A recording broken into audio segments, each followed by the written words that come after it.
comment accompagner quelqu'un sur la voie de la créativité et pas sur la voie de l'adaptation.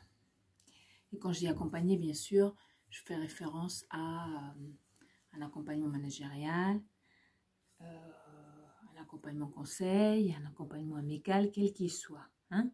De toute façon, nous sommes des humains et nous ne faisons pas de catégorie dans la relation à l'autre, au fond de notre esprit. Alors, comment accompagner quelqu'un sur le chemin de la créativité? C'est quelque chose, c'est une question que je me pose moi-même, alors que c'est mon métier, c'est mon métier d'accompagner.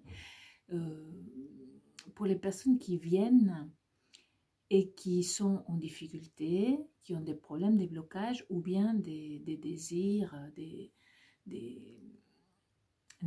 objectifs,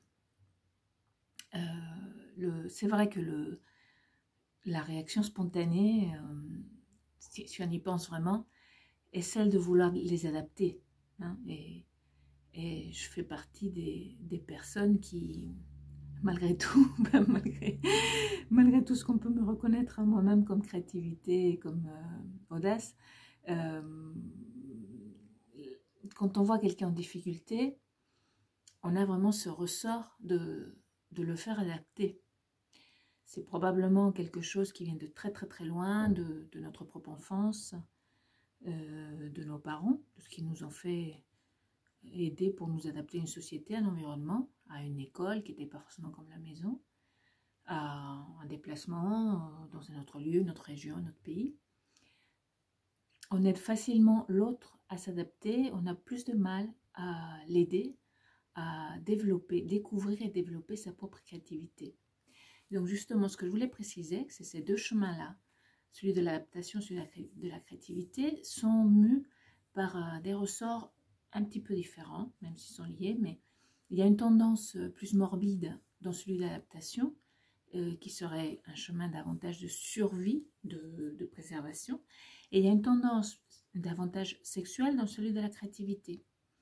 Ce qui serait déjà un premier élément de réponse, c'est que pour aller dans le chemin de la créativité, il faut oser aller dans un échange, dans une relation davantage libidinale et qui frôle le sexuel, sachant que dans l'espèce humaine, le sexuel n'est pas au service de la reproduction, mais bel et bien, bien et belle, au service de la créativité et de l'art, de la recherche, de la technique, de toutes les créations humaines. Mais il y a ce petit passage par la sexualité qui doit se faire en relation à l'autre et qui n'est pas facile à négocier.